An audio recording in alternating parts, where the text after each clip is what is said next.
प्यारे दोस्तों, आपको पता है अल्लाह ताला ने हर बीज बनाई है, तो उसके अंदर एक डॉग, वो जब हम बीज को मिट्टी के अंदर डालते हैं ना, तो उसके अंदर पूरा पौधा होता है और उसका लॉग लगा होता है। तो मिट्टी का शरीफा उसको अपने हाथ प्यार से अपने हाथों में पकड़ लेता है। तो जब पानी का शरीफा देखता है तो वो खुशी से दौड़ता आता है और उसको गले लगा लेता है।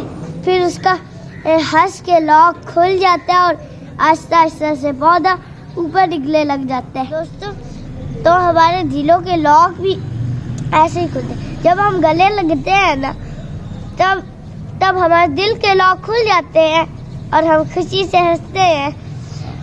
इसलिए जब भी आप चूंटी को देखें ना, 7 मिलियन चूंटी, तो आपने समझ जाना कि वो मिल रही होती हैं। जब वो खुश हो के पौधा निकलता है, तो जो सूरज का शरीफा होता है वो खुश के उसके ऊपर नरम नरम सूरज फेंकता है, तो इसलिए वो उसके अंदर ग्रीन ग्रीन होने लग जाता है।